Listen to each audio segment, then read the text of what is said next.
I'm delighted to be speaking with Gunnar Gjermundsen, who is in the Faculty of Theology at the University of Oslo. Hi there, Gunnar. Thank you so much for your time. Hi there. Great to be here with you, Mark. Look, I was in touch and we've not spoken before, but someone sent me, I thought, a tremendous essay that you'd written in the journal Modern Theology. And it really inspired and excited me. It's wide ranging, it's integrated, it's visionary, it's challenging for sure. It focuses on a Christian response to our times, but instead of focusing on the moral, which I increasingly dislike actually, if not I have a visceral reaction against, it invites us to consider a transformative response to now.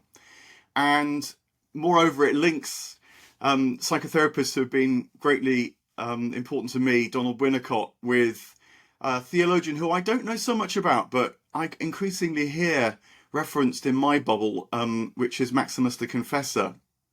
And it's about the climate crisis and it's about human destiny. So it's about a lot of things. So I wanted to spend some time going through the essay with you and teasing out some points, hoping it will be inspiring to listeners as well. But maybe I could just start. It feels a very personal essay. I guess this has come from something that you're working out, even working through yourself. For sure. In some sense, you could say, it's a kind of, I myself, I worked as a therapist, clinical psychologist for a number of years, and so I've worked, with individuals and groups, sort of very close to the bone, you could say, in terms of, the human and existential dimension of life, and also through this work and also through my own sort of journey of like growing up within the late modern or hyper modern Western cultural sphere. There's a certain enculturation that one takes on into one's soul, into one's being, that of many of the problematic and unhealthy sort of imbalances that have accrued in this culture over time, and one of them is the thing that I kind of begin with in the article, which is this sense of like running out of breath, running out of time, the sense of hurry, the sense of always pushing, moving from A to B to C towards some kind of future that is supposed to sort of solve our problems. And it's like a cultural kind of matrix almost, that it's very, very difficult to take a step back from, because we're all kind of immersed in this sort of temporal grid in a certain sense that has this accelerating push in it. So it's like something that I feel kind of on a quite visceral level. Yeah, I loved the quote she used from the ecological thinker Kathleen Keller, where she said, "All of us live by deadlines," and that very much captured the sense of this temporal pressure. But this is immediately where I think the inspirational nature of what you're saying comes in, because what you do is you do consider this at the psychological level, but also at a mythopoetic or theological level even, and make the case, and this is like the first chunk of the essay, and you make the case that what has happened is an eschatological view of history and of time that's broadly linear has become secularized, and so this creates a sense of the present as one of anxiety and fear. And like we need to move towards an endpoint where we'll escape from or be saved from or resolve all our problems. And so creates this accelerating effect in the modern world where we're working harder and harder and harder in order to try and flee that which feels like a present threat. And of course, that present threat gets amplified now because of the self-evident concerns about the climate and other kinds of modern crisis as well. So that linking into the eschatological feels really key, and the notion of linear time and how that might be transformed have I said that right? Do you think that's a fair summary? Yeah, exactly. That's a very good summary. And in some sense, then I'm relying on the study published in 1949, I believe, by Karl Löwitz, where he sort of famously pronounced this secularization thesis, that which has of course faced criticism, but where he sort of argues that this motif of eschatology, in some sense, runs through Western history, inspired by Christianity, but then, through various figures like Joachim de Fiore and Hegel, and then into the modern sort of historical consciousness, becomes gradually secularized and leads to this idea of progress, and that we are moving towards, something in the future that will kind of save us in a certain sense. And then one person who has diagnosed and really worked tremendously, substantially with this theme in today is the German sociologist Hartmut Rosa. And he's at least in Scandinavia, he's regarded as perhaps our most foremost sociologist in working in the Western world today. And his theory, he basically calls it social acceleration. Like, this is his theory of modernity. He calls it the mark of modernity in a certain sense. And he traces this accelerating tendency in Western culture even before the Industrial Revolution. He points out that at some point in the 16th, 17th century, you can actually see people's horses began to move faster, because usually people would sort of travel with the horse to a place, and then they would rest the horse and stay overnight and so forth. But then at some point, it's like there's this new system that comes in. We can travel with the horse, and then you can swap horse, and then you can sort of accelerate your movement across the terrain. So, it's... Yeah, and then, of course, after... What? Just to add another detail there, I mean, maybe it's a comparable, tangible moment in history in England anyway, was at the Restoration with Charles II. It said that the waistcoat became the item that you must wear to be sort of sartorially elegant. And with waistcoats come pocket watches. And suddenly everybody had a mechanical clock in their pocket. And so that notion of time being regimented, not just time passing, but being regimented, and moreover, people being able to check, more or less to the minute, whether they were on time or not. Suddenly this whole new anxiety is unleashed. And you mentioned mechanical clocks and their effect as well in terms of our experience of history. Yes, exactly. So Hartmut Rosa, he makes quite a lot out of the introduction of the mechanical clock, referencing there, for instance, that famous quote from Lewis Mumford, that it may not have been the steam engine that was the key invention of the Industrial Revolution, but actually the mechanical clock, which allowed this sense of throughout the British Empire, let's say, or throughout a vast sort of network of trade routes and so forth, to have a kind of, as you say, a regimented kind of universal timekeeping that would be in service of increasing efficiency and productivity of this burgeoning industrial engine. So maybe I can so clearly, go ahead. No, please finish your point. Sorry, just jumping in front of you there, but finish what you were saying there. So there it is. You can sort of think a little bit with Heidegger, and his notion of how the technology that humanity creates actually retroactively influences our consciousness in return, in some sense. That's his notion of Gestell, the technological Gestell. And so then the mechanical clock becomes a pretty stark example of that. Yeah, I mean, I've also been very impressed by a sort of vertical take on this as well, which is that one of the things about the mechanical clock is that it could be seen to be worked by gravity, and by gravity only. So when, for example, Galileo designs self-encased, sort of freestanding mechanical clocks, with the pendulum swinging and this clearly showing how it was drawing on gravity only. People found this very, very disturbing, because what had happened was that gravity had been uncoupled from levity. So in the social imaginary, it was always felt that there was this force that grounded us, that sort of, as it were, fixed us in material reality, but also a force that lifted us and connected us to spiritual morality, reality. And so when gravity became uncoupled from levity, this was noticed almost consciously or not as a sort of shift of paradigm.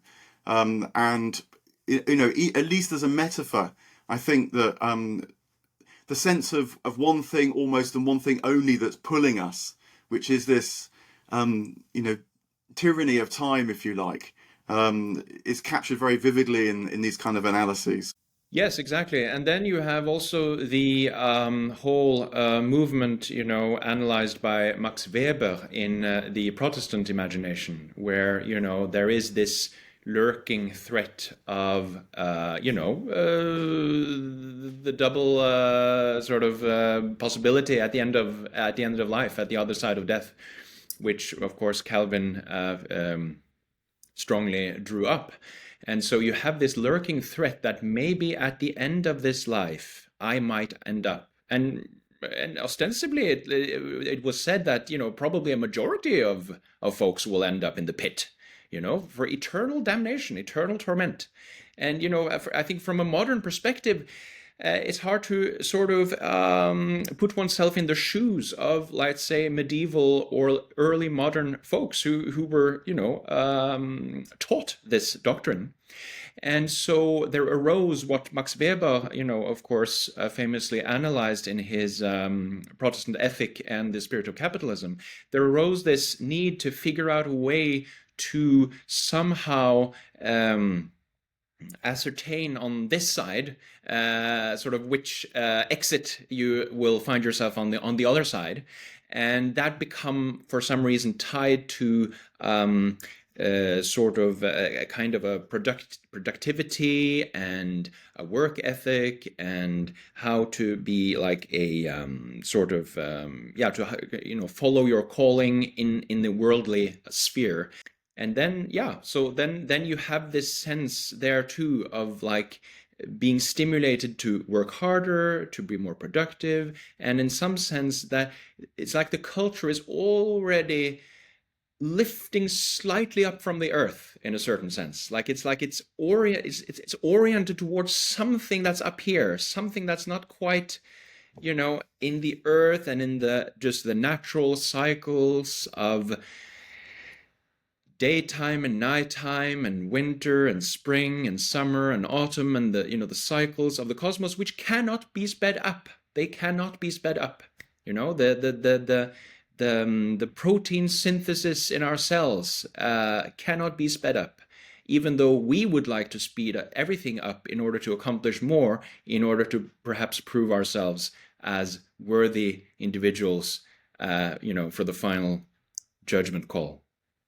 Yeah, and I think that, that's well put, because although maybe the medieval mentality feels distant to many now, this sense that salvation lies in the future is completely sort of normal in our culture. So much of our lives now are orientated to that which is to come.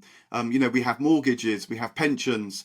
A lot of the wealth upon which modern society is based is because of the potential that's deemed coming in the future. And I think that this sort of futurist notion and what that does to time, as you're explaining, that's going to be key. Where does salvation lie? It's going to be a question that you return to.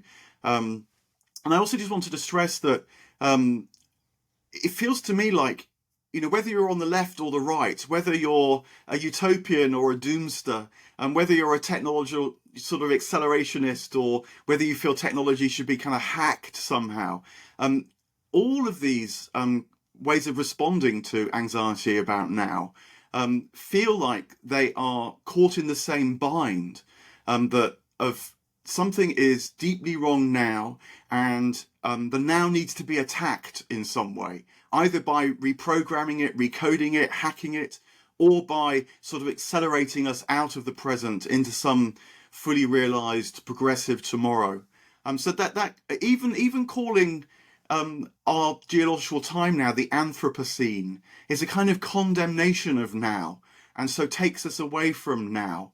And as you say very beautifully there, it's like we become more and more uncoupled, or just slightly above, or disconnected, alienated, of course would be another word, from the present. And that's going to be really important to reflect on in the future. But again, does that characterization of what you're saying ring true? Yes, exactly, precisely. And it reminds me, you mentioned, we both are psychotherapists in a certain sense, and this is also acknowledging that within psychotherapy and psychology, there's been, of course, this growing critique of the way that this tradition has sort of individualized human issues that are actually societal in nature, or that are sort of the symptoms arise at the level of individuals, let's say, or they're most made perhaps visible or explicit there. However, we are embedded in a larger matrix, both sort of horizontally in terms of our collective, but also vertically in terms of like the different generations, and exactly these patterns of sort of long range historical influence that have been, explored by Foucault, for instance. I think it's actually important that we sort of engage with these strata in our own psyche, which in some sense is not separate from the collective strata. And as we know from psychotherapy, through engaging and achieving insight into those strata, something can be set free in a certain sense, or one can achieve a certain degree of inner freedom from the influence of those things. Yeah, look, so let's hold on to that thought, because that sense of how an inner freedom can be found in order to uncouple, at least in some measure, from this otherwise tidal force, is again going to be important in the latter parts of the essay. Just one more element actually that's just occurred to me that I think it's important that you set up, is this notion about, in a way, where heaven is.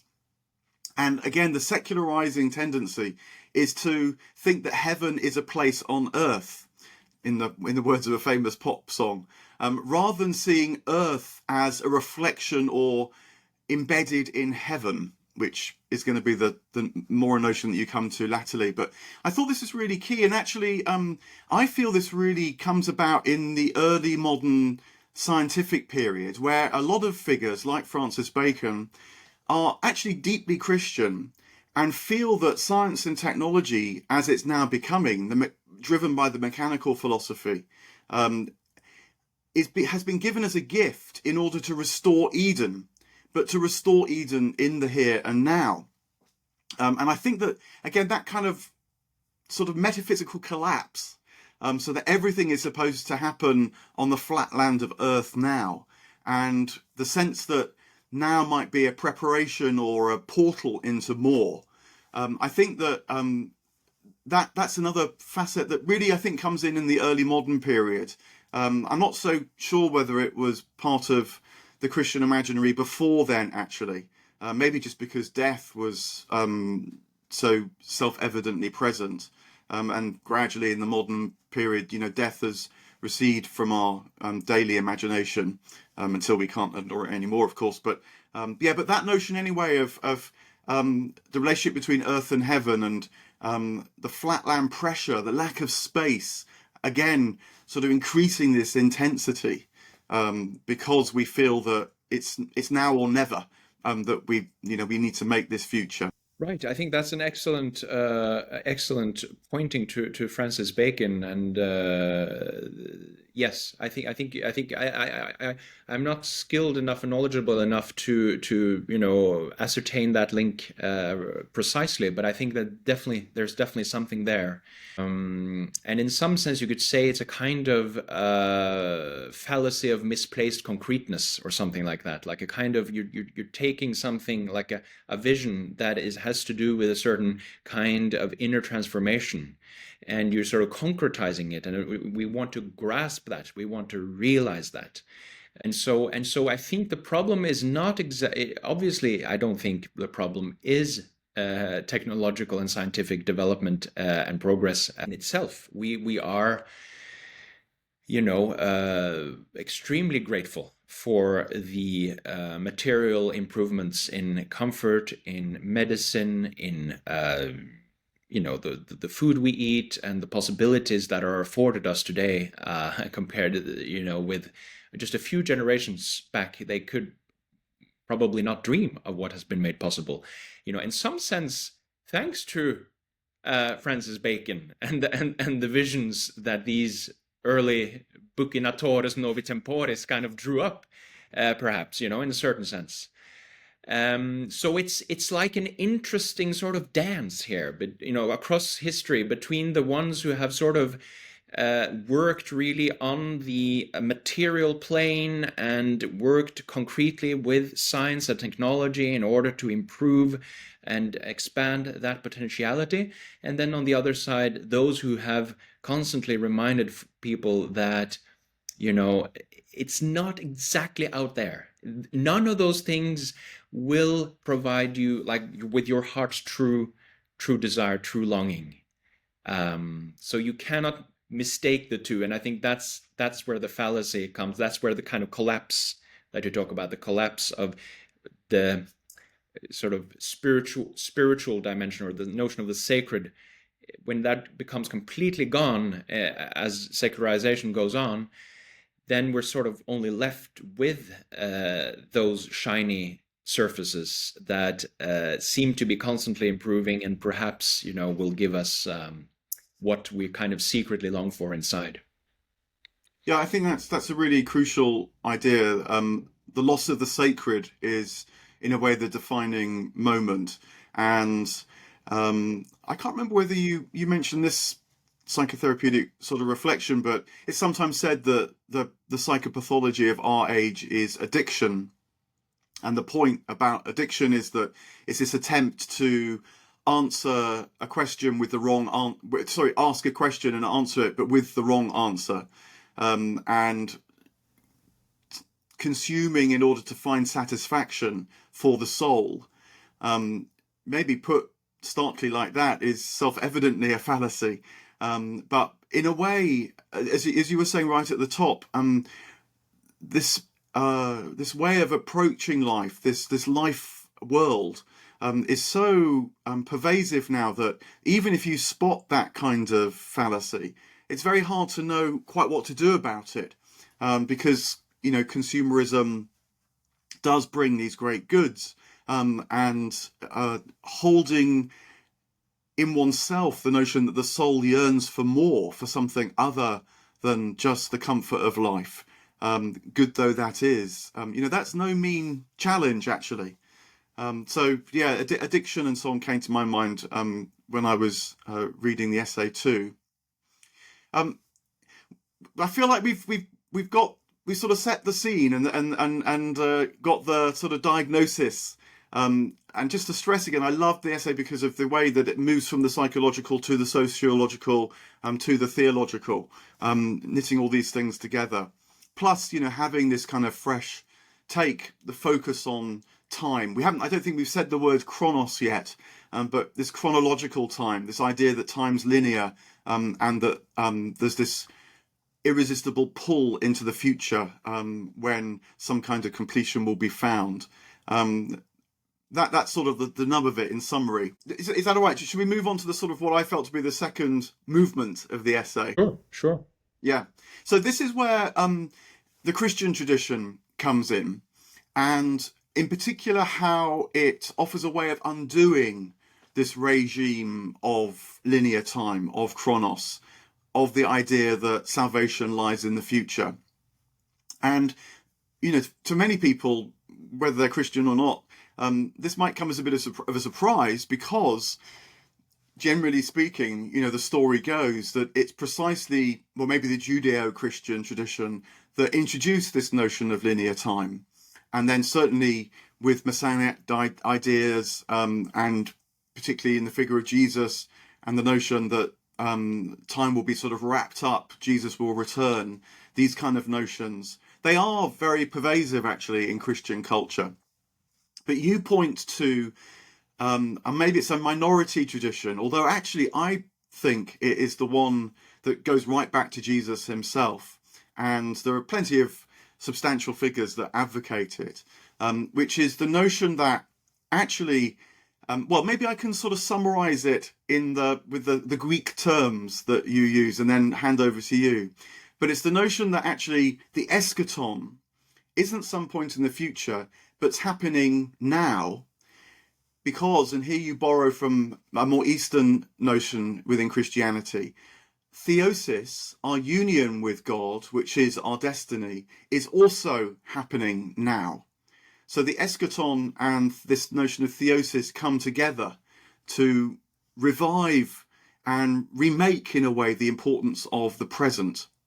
Now, look, that's a rather, perhaps a grand way of summarizing it, but I hope that's sort of more or less on track with what you're saying, and perhaps you could unpack it a little bit further for us. That's wonderfully formulated. I ought to have received your editorial feedback on the essay, because that was a better formulation than I could have made.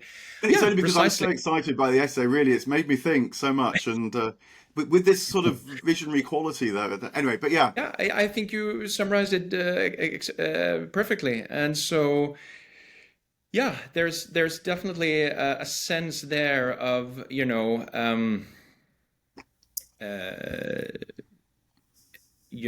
going back to, if that is somehow the direction you'd like us to go, to going back actually to what Jesus actually says when he proclaims the advent of the kingdom, I right? think this is really important. This So is really strong. So please do, yeah. yeah, so that is Mark 1:15 and Matthew 4:17. And he says it quite clearly. I don't think it can be misunderstood, really. The good news is that the kingdom has come, or the good news is that the kingdom has drawn near, or that it has come upon us. So change your hearts, change your minds, make this 180-degree turn in the way you relate to the world, in the way you relate to your fellow brothers and sisters, and realize that it is here. But what is here? What is it that is here? Of course, you can't put that into conceptual language, but his words is like an invitation. It's like an energetic transmission of like inviting his and pointing to. In some sense, it's like the finger pointing at the moon, in the Zen tradition. It's like, don't get stuck on the finger. Look where I'm pointing. And so he's suggesting to people and inviting people into, it's right here. That must be the good news. It can't be the good news that we are going to go through this thousands of years of terrible wars and the drama of God's drama of redemption and Heilsgeschichte, salvation history and all of this, and then you will get to the kingdom. No, you are all invited into the eternal now, into this now that is the now of all times. And within this now, hidden within this now, is, this homecoming that is always here, has always been here, and will always be here. So that's and that's really well put. And I remember wrestling with this. I wrote a book about Christianity using the ideas of Owen Barfield, one of the Inklings, friend of C.S. Lewis and J.R. Tolkien, very important figure to me, and it helped me understand, I think, what is going on in the New Testament, because you're right, at the beginning of the Synoptic Gospels, Jesus does announce the good news that the kingdom is here.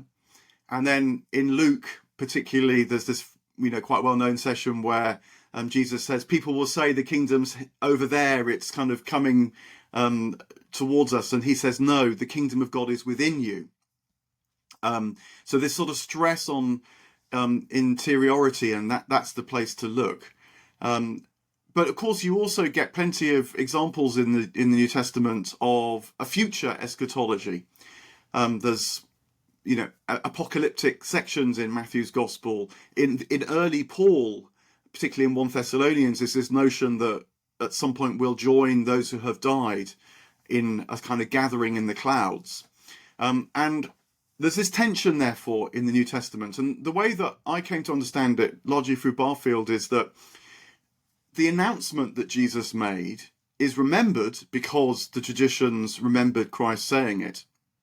But wrestling with what was meant was then the undertaking of, well, first of all, the gospel writers, Paul in his letters, but then, the Christian tradition itself. And in some ways was still engaged in that about turn, that metanoia that you mentioned, to try and get a grasp of a vision of the good news. And it's much easier not to make that conversion, but to think it must be at some point in the future. And so that the notion of an eschatology to come beds down in this tradition, and it's in this, maybe, I don't know, the more contemplative or mystical interior sorts of traditions, that I think the true message sort of stays alive. But maybe also that's a slightly Western perspective, because, in the East, there is this notion of theosis, and that we're already in the divine energeia, the sort of energetic work of God, a notion that's not really present in Western Christianity. And so there is maybe in the East more of a tradition that has lived with the sense that the kingdom of God is here. You mentioned in the essay too a couple of sort of attempts in the 20th century to, I think, recover the original notion, and you talk about realized eschatology, which sometimes I do hear people talk about, but I think the mistake there is that realized eschatology still focuses on what Jesus did rather than the Christ being born in us now. And so it misses this theosis still. But yeah, I mean, maybe you might want to comment on that, but also there's this lovely expression which you use from Douglas Christie of practicing paradise as a way of thinking about it as well. Yes, because there is the emphasis on praxis, on practice. So he suggests this word practicing paradise, that this was what the early monastic tradition of Egypt and Palestine and Syria were actually engaged in some sense. And as you say, they were perhaps in some sense sheltering this seed of theosis, or seed of the kingdom within. And so there is an interesting distinction, I think, from the realized eschatology tradition, because for me it's like it's more that's more like it's an interesting concept, it's an interesting theory, but actually this has to be lived, this has to be practiced, this has to be realized through a kind of comprehensive reorientation of our consciousness. That's how I would frame it. Perhaps not appealing to all palates, that way of framing it, but I think that's what I'm reading and sensing in the monastic tradition that this wonderful American theologian Douglas Christie has so wonderfully retrieved in his books, The Word in the Desert and The Blue Sapphire of the Mind. And so there it becomes clear that, yes, Christ is always inviting us into the now of the realized kingdom, yet there is an element of practice that is required there, because our kind of fallen tendency of the mind is to be anywhere else. Oftentimes, there is this habitual tendencies that have been built in from, I think, much deeper than the eschatological theories and doctrines themselves, and that we might come back to later in the third part of the essay. There is this tendency in the mind itself to not dwell in the now in a certain sense, and then therein discover this freshness, this innocence that Christ is pointing to. So that's where the question of practice comes in. And of course, the monks, they pointed to the stages of practice, you oftentimes in the West called, purification, illumination, unification, or in the East, praktike, practical work, practical philosophy, theoria physicae, the contemplation of nature, and then finally, theologia proper, or a theological union, you could say. And so they draw up this sort of map of actually how you work to sort of reorient your psychophysical organism around this central spiritual axis, you could say, and then, actually kind of realizing more of what Christ is pointing to. Yeah, you mentioned particularly the theoria physicae there, the contemplation of nature, and I felt that was a very important notion in the context of an essay that's framed by the climate crisis and environmental degradation, and quite what that means, though. And as you say, it's a notion that comes from the early desert fathers and mothers, Evagrius Ponticus, particularly, figure who's getting more attention now, again. And this idea that the contemplation of nature, it does, in a way, I suppose, begin with the wonder and beauty, the intricacy, the tremendousness of things, the sublime quality of death and dying, these cycles and so on. But the real goal is to see, in a way, through the surface appearance into the essence of all things, so that, well, actually the phrase that I always come back to is more of a Sufi phrase, but I think it still works, which is seeing that everywhere is the face of God. And I think it's a quite a subtle notion, because it's at once seeing nature in its fullness, but at the same time it's not just staying with the natural world as we often talk about it now. Maybe I should just quote a little bit of Maximus the Confessor, we mentioned at the beginning, and who's an important figure in the essay. There was one sentence that I pulled out from what you quoted that says this: "The kingdom of God the Father is present in all believers in potentiality. It is present in actuality in those who, after totally expelling all natural life of soul and body from their inner state, have attained the life of the Spirit alone, and are able to say, 'I no longer live, but Christ lives in me,'" quoting Paul there at the end.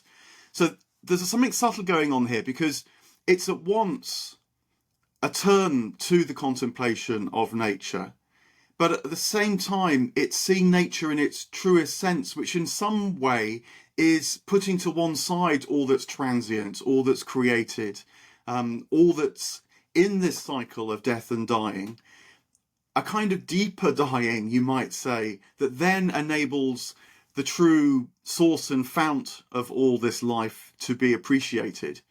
I felt this was kind of a crucial issue because of the tension now we feel of the imperative requirement to appreciate life in all its fullness around us, non-human life and nature. And yet at the same time, this spiritual tradition is saying, but there's more still. This kind of metanoia is still required in our appreciation of nature. Does that sort of tension make sense to you? Yes. It's a subtle tension there. I'm not sure quite if I've properly reached to the root of that subtlety myself, to be honest. But there's clearly, we have all kinds of important eco-philosophical critiques that have come in the last years. For instance, Timothy Morton of Rice University, who calls for, we have to jettison completely the whole notion of nature, because it's become irreparably sort of infected with a kind of romantic, distantiated relationship to nature as this aesthetic, object of admiration out there, or maybe take a painting of it or a photograph of it, and put a frame around it and hang it up on a museum wall or something like that. So clearly, when we talk about nature and the natural today, it's a far cry from what exactly some of these early monastics or Christian contemplatives were pointing to. So I think there's like in a kind of epistemic humility there, that like there is this word, and I personally don't agree with Morton that we need to jettison the concept of nature. We just need to really be mindful and discerning in relationship to this whole historical evolution, the various strata, the various stratifications in the term that, of course, correspond to the way human consciousness has morphed and shifted in relationship to the earthen sort of environment that we find ourselves in. Yeah, I'm working on William Blake at the minute, and another reason why your essay really excited me is that I think Blake captures a lot of these notions in very beautiful phrases. And the one that came to mind in this section of your essay was one of his well-known quatrains, to see the world in a grain of sand and heaven in a wild flower, hold infinity in the palm of your hand and eternity in an hour. And I love that because it's a both and approach. There is the horizontal, there is the grain of sand, there is the flower, there is the palm of your hand, there is time. And yet, by contemplating all those wonderful things aright, you see the vertical present too. So you see the world in the grain of sand, you see heaven in the wild flower, and so on. And I feel that's an important stress, because it's not discarding the one for the other. As Blake would say, it's the minute particulars that are absolutely fundamental and crucial here, because they are the portals to this wider perception. And so you don't discard the portal. You don't, as it were, smash the window to see through the window. He's a Christian mystic, I think, and is very alert to the notion of incarnation. That in the tradition, Jesus is the one man that brings together the finite and the infinite, the temporal and the eternal. But of course, in that particularity is the universal truth for us all. Again, a sort of both and notion.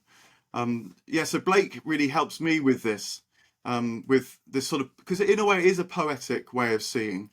So maybe not ascetic and, in the way that the Romantics can be critiqued, because a metaphysical or ontological reality is being sought here, not just a kind of consolation. Right, exactly. And so when the fathers speak of nature, I do think, like, as far as I've gotten in understanding the subtleties here, and I think I've only scratched a little bit of the surface, is that when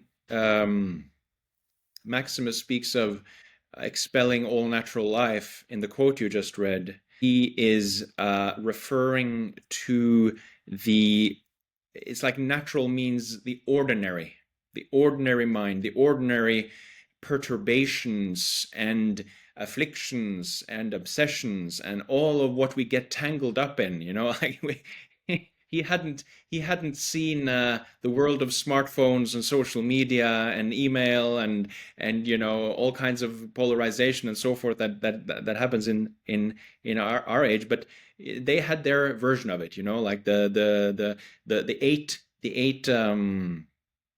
logismi, the eight sort of mental afflictions, perturbations in the mind that eventually through that was discerned by Evagrius and then handed through John Cassian and into the Western tradition, and eventually became the 7 cardinal sins.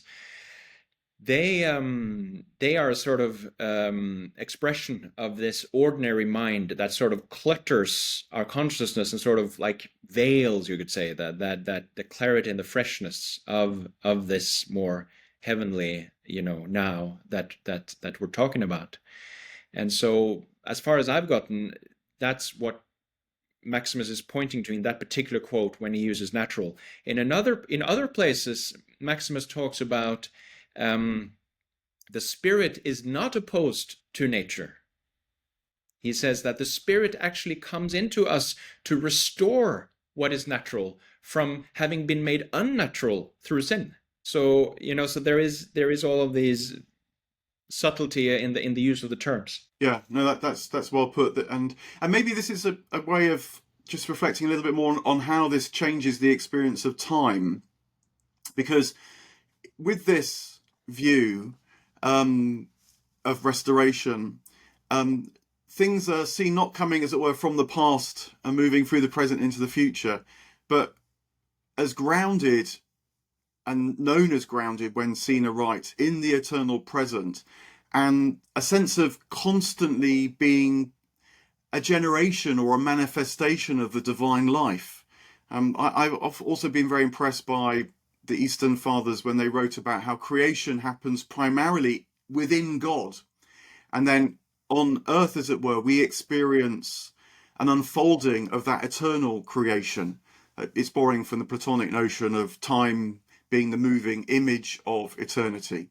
So there is movement, there is dynamism, but that movement and dynamism is seen much more as a kind of play or a constant sense of regeneration or birthing. These kind of metaphors might be used, rather than a sort of fixing at some point in the future. That's the kind of a switch, how I've been trying to make sense of it anyway. Yes, exactly. And that is, I think it definitely dovetails with Paul's many references to the new creation. Like throwing off the old man, the old shell, as it were, and emerging in this new creation, which is, as I kind of understand it, is this freshness of creation, actually, where we don't put on, like these sort of well-worn conceptual categories that we of course use to orient in life. Like it's nice to have a concept of a door and a chair and a computer and to navigate in a more sort of economical way. We don't have to sort of reconstruct the whole experiential world every time. And yet at the same time, there is a way there in which we kind of often lose sight of like the true wonder in which we are immersed all the time. And so, going back to Blake, that famous quote of his, if the doors of perception were cleansed, man would see reality as it is, infinite, or something to that effect. I can't quite remember the exact phrase, but I think it's part of that sense of, like, particularly with the practice of theoria physicae, natural contemplation, the sense that through not just our eyes, but also through our ears and our sensing body and our taste and the whole gamut of spiritual senses, we can gradually come to this more kind of immediate, fresh, open way of perceiving the reality in which we are immersed. And and that is an important part of this work of kind of coming closer to what Christ is pointing to. I think that's absolutely right, and I'm glad you mentioned more Blake, because Blake kept coming to me. Another quite well-known quatrain of his is, "He who binds to himself the joy does the winged life destroy. He who kisses the joy as it flies lives in eternity's sunrise." And that sort of binding, possessiveness, anxious attitude to life destroys the life. That feels like the kind of problem we've got. But learning to kiss the joy as it flies. So there's movement there. Everything's moving. There is this cyclical experience of life, as you're saying, but it's the kissing, it's touching the moment, and living in eternity's sunrise. And so putting effort into that practice rather than effort into the struggle to survive. There's a lot of ways in which what you're suggesting is so provocative, as well as um, inspiring. I mean, thinking about evolution, for example, another way in which this linear notion of time's got so bedded into our imaginary. But I think when evolution can be understood as not a struggle to survive, but as an exploration of reality, which is, part of the discourse now around evolution. There's this notion of niches in reality, and that evolution is a process by which niches are sort of discovered and then co-created by the organisms that live, say, in the niche of the sea, or live in the niche of the air, or the various niches on land. And even some evolutionary biologists will talk about immaterial niches. So human beings live in niches of what's good, beautiful, and true. So moral life becomes really important for us and part of our evolutionary development. So I think there are ways of reframing this, and but thinking about how, in a way, our efforts now are more maybe like a. I mean, it's easy to reach for words that perhaps are a bit naive, but a sort of celebration, or a praise, actually, that life and the way that we value life can be seen. Well, gratitude. Maybe gratitude is quite a good word that many people would use, but that has more of this present quality than the fear of the present, and fearing that the kingdom's in the future, not now. It's going to arrive, not be discovered potentially in every moment. Yes, precisely. Yes, gratitude is absolutely essential. And, Jesus obviously points to children, to saying that you have to become like children in order to enter the kingdom. And what does that mean, really? And one way is, to acknowledge that children are innocent. They are innocent in so many ways. They are innocent in their way of perceiving reality. There is a sense of open wonder. This thaumazein that both Plato and Aristotle said is the beginning of philosophy, begins in thaumazein, this sense of wondrous kind of open-eyed curiosity and admiration in the face of this reality in which we are immersed.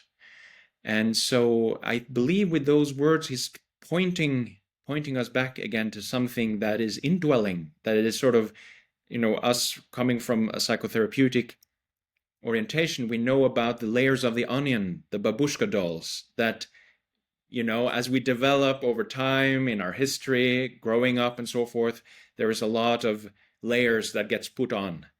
Sometimes viscerally in terms of tension patterns and what Wilhelm Reich talked about, the body armor and so forth, that make us a bit hardening our hearts that Paul spoke about, right? They couldn't see it because of their hardened hearts. And so there is this gentleness, of course, that Jesus speaks of in Matthew 5, isn't it? The gentle shall.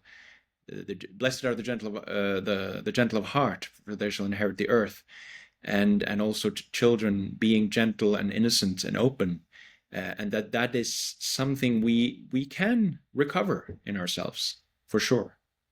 Yeah, again, as I was reading, I was thinking of sort of parallels that bring this to life, and taking a lead from your comments on children and wonder.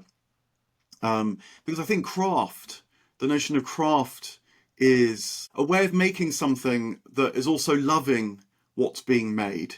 And music too. Music is in time. There'd be no music without the passing of time, but it's speaking of the quality of the time, not just quantity. And of course, the climax in the music is a chirological moment in time, a sort of breaking through that the chronological passing of time is in the service of, that prepares us for. So I think that there are ways of knowing this, and by paying them attention, perhaps extending this kind of imaginary. You had a very nice sentence too, which struck me about this. Another way of thinking of it, the viewing things increasingly from the point of view of eternity, subspecie eternitatis.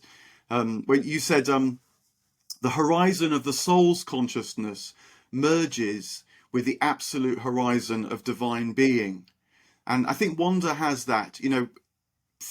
We need to know things because knowing deepens and develops our wonder, but at the same time enhances our awareness of the horizon of our knowing.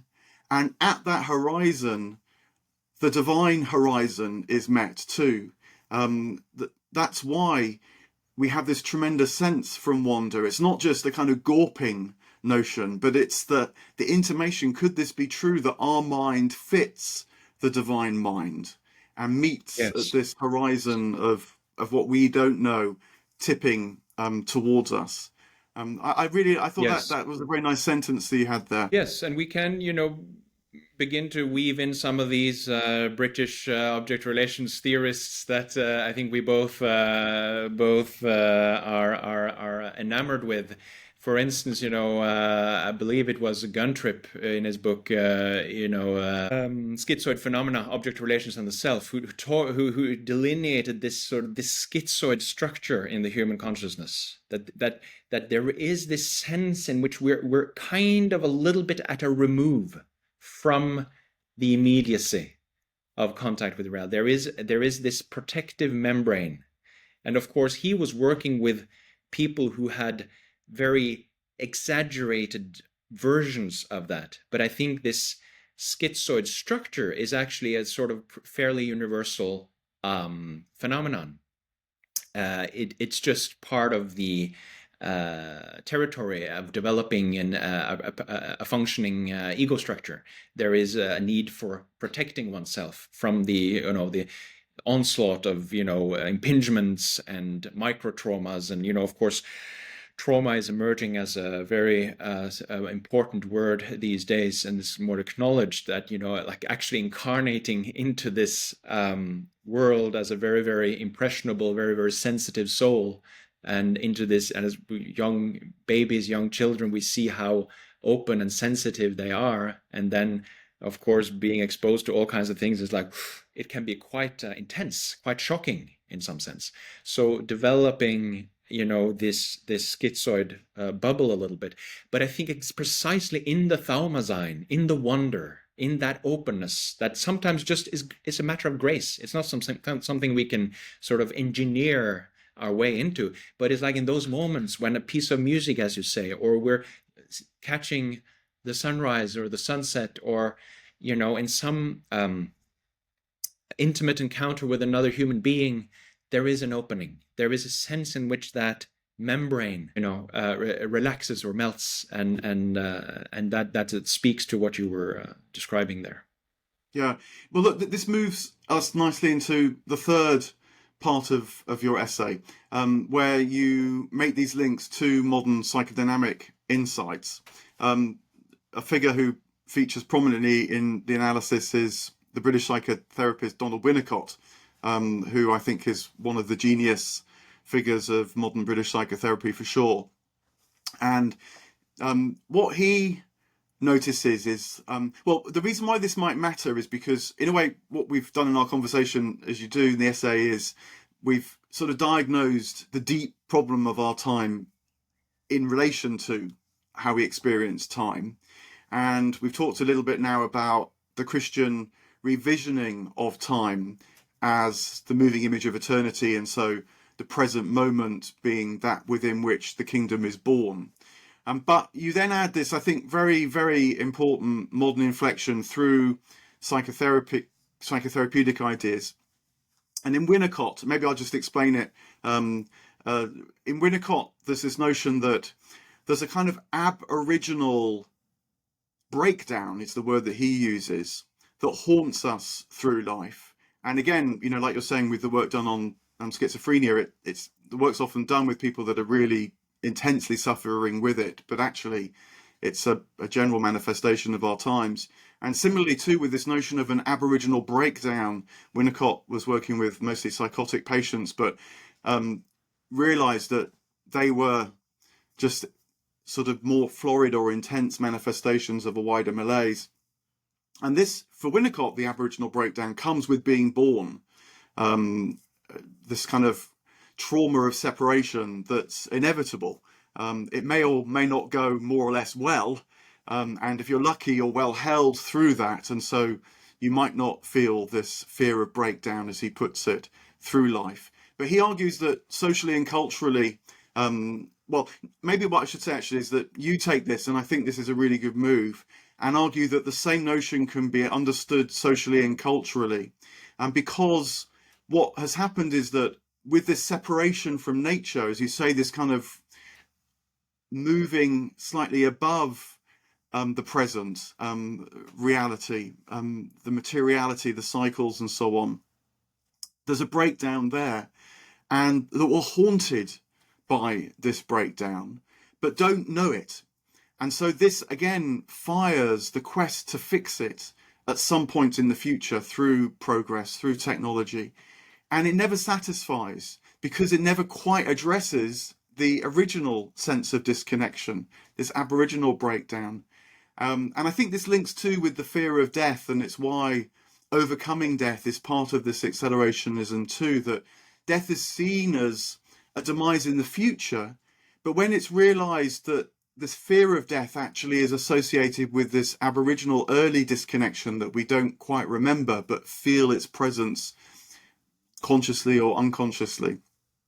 When death is understood in that way, then it can be reframed not as the fear of future demise, but as a lack of awareness now of true existence. And then with that realization, that helps this reorientation, the metanoia, the turning around. What's also wonderful about that is that it picks up on other sayings of Jesus. Unless someone is born again of water and spirit, they cannot know the kingdom of God, or words to that effect. And you say that this can be understood now as a kind of reconnecting with our true parents, if you like, or the spiritual source, wellspring, origin. And I love that. That really made so much sense to me, that this fear that haunts many people produces depression, produces anxiety, along with traumatic events that might happen during the course of life as well, but without addressing this fundamental notion. And we're constantly trying to run from it in a way. But the notion of being born again took on a new vitality in the way that you talked about it for me. Mm. Wonderful, wonderful. Yes, and this rebirth, I would suggest, is only possible by facing the death that already has happened. So that's the bit that is the genius of Winnicott. I think is like it's like it flips, like almost like a Zen koan, like it sort of flips the whole usual mindset, because the separation from the tree of life and the garden that was associated in the patristic tradition with death.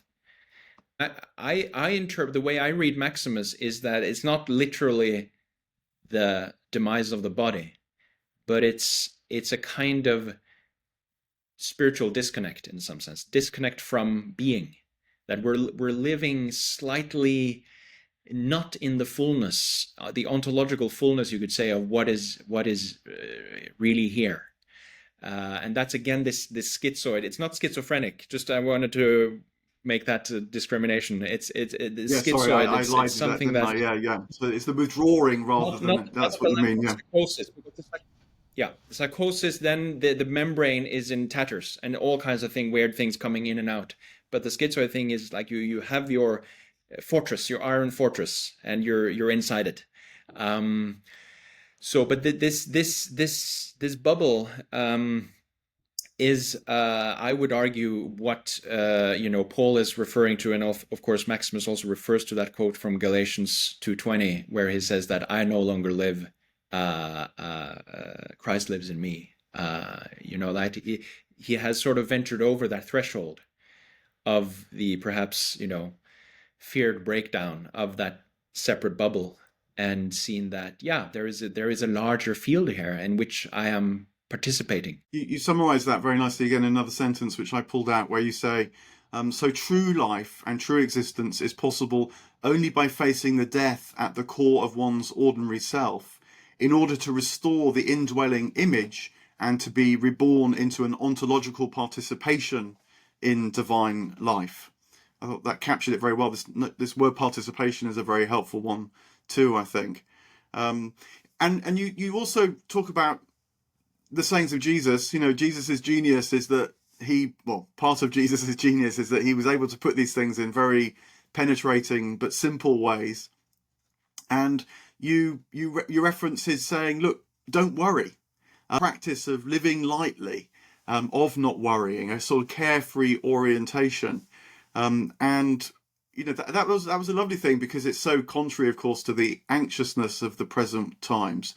But isn't I don't care, but actually is this business of being able to reorientate, having the space to reorientate one's attention by stepping, at least in some measure, to the side of the fear and the anxiety. And then the new vision has the space to start to come through. So it's actually a transformative practice, not worrying.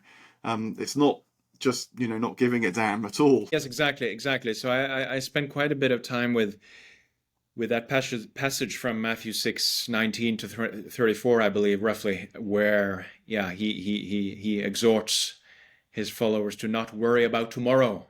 Tomorrow will worry about itself, will take care of itself. And he points to the example of the birds and the lilies, and, they're just living out their divine sort of life, and being what they are, and not sort of distending themselves into the past, into the future, and so forth. It's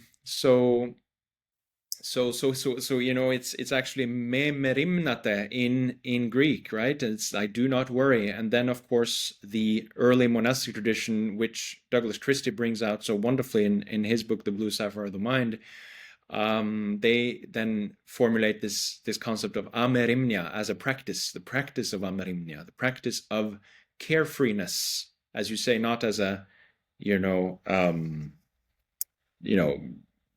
don't give a fuck about anything kind of, because it's animated, of course, by Christian love. But it's this radical trust, that's how I would frame it, this radical trust that really reaches into all of these pockets of fear we have inside. Fear, will I have enough money next year or next month? Will I have enough to eat? Will I be alone? Will I be left? Will I be abandoned? Will I be rejected? The list of fears that people are harboring inside their hearts is truly a long one. And so we can all recognize this fear. And if we trace all of those fears down to their very root, down to their very, very core, it's the fear, the survival fear. It's this primal survival instinct. And that is associated there. And that's, again, going back to Winnicott and the death that haunts us in some sense, because we don't realize the true nature is that the life, capital L, is eternal. This body is not eternal, but that's how it is. It's not a problem. And so the transhumanist, desire to sort of make this body into an eternally self-propelling thing is, again, like Francis Bacon, a kind of fallacy of misplaced concreteness, or, not quite getting the ontological difference, as it were. Yeah, so many of the imperatives that drive modern culture can be seen as theological misfirings, but with often devastating consequences. We're coming towards the end. I think, so I just partly say that just to flag up whether you feel that we've touched all the important points. I have one question which I wanted to put to you. um, though, as well. But do you feel that we've kind of we've got to the nub of what you're trying to say? Yeah, definitely, definitely. Uh-huh. Well, I'm pleased about that. Um, and needless to say, I'll put links to the essay in the notes below. But one question that I was left with a bit, which again I think is quite a pressing one now, is the notion of human exceptionalism. What is humanity's role, therefore? If one can just contemplate the lilies of the field and the birds of the air, and that's how one should live, what about that which I think does make us particular? We're using language now that's often pointed to, and I think that our capacity to reflect on life and not just be conscious of experience, have experience, if you like, is something that's distinctive about us. In Christianity, it's a human figure that becomes the visible manifestation of the link between the divine and the created, and so shows, therefore, that all things have this divine quality within them. But I wonder what you make of the particularities of being human, particularly in this ecological discourse where human exceptionalism, along with other things that are blamed really on Christianity, are now much critiqued. Ooh, that is a big one. That is a challenging one. Yeah. Um, I'm not, one way to, yeah, well, no, please. please, one way to, yeah, yeah. Right, so one way to approach that question would be to consider this human exceptionalism, this idea of human exceptionalism, and consider the layers of, quite frankly, narcissism, pride, hubris that is contained within that. To then go deeper into the what we've just talked about, the schizoid bubble that separates us from the more than human divine, the more than human natural. So that's the negative side of it, you could say. But if I'm wondering, like there's an intuition. If we consciously engage in this work, this inner work, this inner work of metanoia, this inner work of repentance, you could say, this inner work of transforming this separatist, prideful, self-oriented mindset. Whether we might then emerge into our true vocation, our true role, our true function in the cosmos, which again is pointed to by Maximus. He suggests that human beings have some kind of special role for the totality. We can't just, in a kind of post-human way, kind of just like disappear back into the woodwork somehow, or kind of abdicate that responsibility. There is a responsibility that comes with this position in the web of life.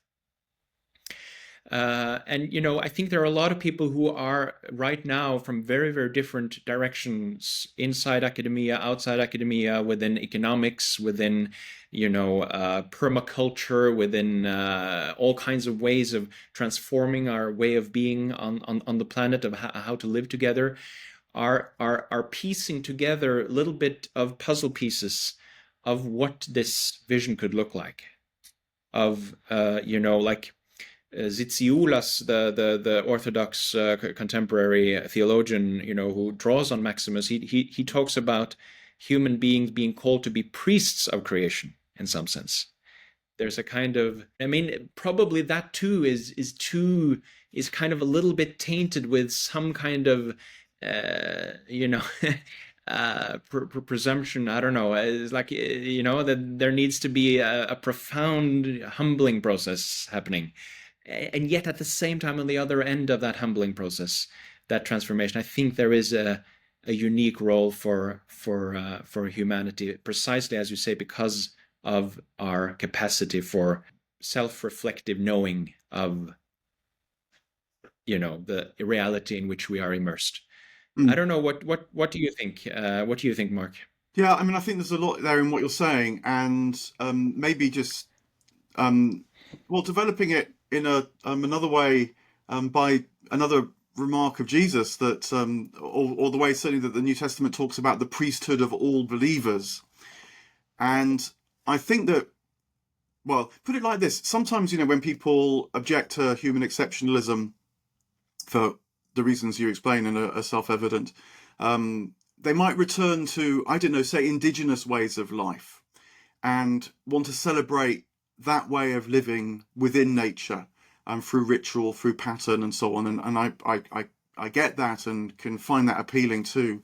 Um, but I think that what often gets lost is that, well, it's a sort of romanticization in the pejorative sense that with that older way of life came, say, social structures that I think many people, certainly in the West, would now find objectionable.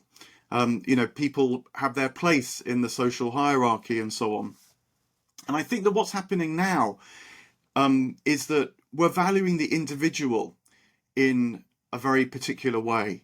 And that, what would have, to put it another way, in the pre-modern world would have been insights that were discussed by a kind of spiritual elite, the monks and nuns, are now being discussed more and more broadly. Even dare I say, as we're trying to now, people living otherwise regular lives.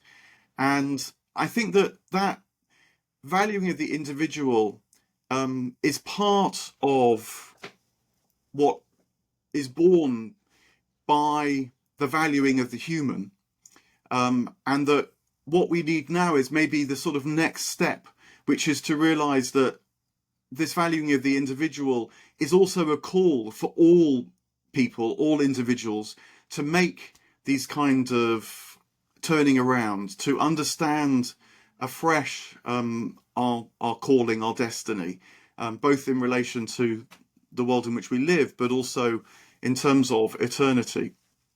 A quick way of putting it would be that we're in a kind of democratizing moment, and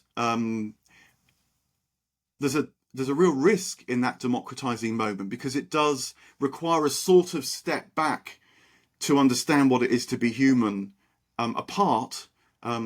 Cultivating interiority does involve this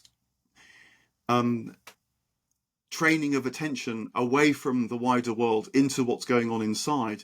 But that needs to be understood as but a preparation for, well, not only a return to the wider world, but a readiness to receive the wider world as it actually is. And this not just being the preserve anymore of, say, the collective held in traditions of the ancestors, and so on, or exceptional figures that have moved into the desert to try and cultivate these capacities, but it's actually something which we can all be involved with. It's something which might call many people, and so whilst the individual quest can go in the direction of consumption and stress about the present and all the things which we've been talking about, with reflection upon that, with discussion, using language, these capacities we have, there is this hope that it can be turned around. And, then certainly within the Christian world, these sayings of Jesus, the good news, as you put it so clearly, that the kingdom of God is near, that might become something that everybody, in principle, can be drawn towards. Mm-hmm. Beautifully put. Yes, I fully see that and support that. Mm. Yeah, so it's a sort of, it's a risky moment, but we kind of knew that anyway. And I feel like, if this is part of the divine present, then even what seems dark in the present must have meaning. And so trying to understand that, rather than reject it, which again then tips us back into this anxiety about the present and quest for a different future. That we've got to try and stay in the meaning of the present, if you like, and not denigrate ourselves in the process, but of course, Yes. judge ourselves Yes. clearly as well.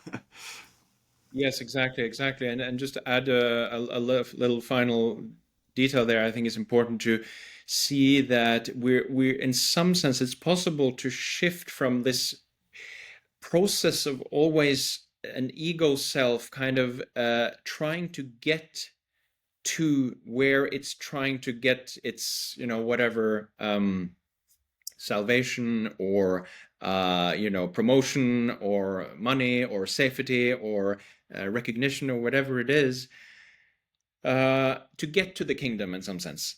Instead, see that metanoia, this turning, this 180-degree turning of the mind, of the heart, of the consciousness, and from there acting as expressing the qualities of the kingdom. So we are acting from the kingdom, and through this term energeia that the fathers are quite I think is quite important. This sense that as we gradually, bit by bit, go through this metamorphosis in our own soul, it's like our actions are welling up from a deeper source. They are welling up from a deeper source. Like John talks about in I believe it is 3:8. The wind blows wherever it blows, and you don't know where it's coming from, and you don't know where it's going. And this is how it is with everyone born of the Spirit. So again, this shift of base of operation, instead of being the one who's sort of chasing it, instead realize that these qualities, these virtues, these energeia are inherent in our birthright. And we will begin to interact with our fellow brothers and sisters and interact with the world from that place. We might be, really surprised by what can come through, because it's no longer the intelligence and the wisdom of the self, but it's the intelligence and wisdom of the nature, of the divine nature itself coming through. And of course, it always knows best. Hey, look, that's a great point to end on. That this is not about us finding something, but actually is about us being found. This is not about something that we have to try and cultivate, but we have to be able to receive. And as you say there, perhaps with a nod to grace as well as to nature, these things are deeply intertwined, and that's a crucial part of responding to the sense of do not worry. But Gunnar, thank you so much for talking this through, and I hope people will read what you've written. And is there anywhere that people can find the kind of work you're doing, if they wanted to look at other things?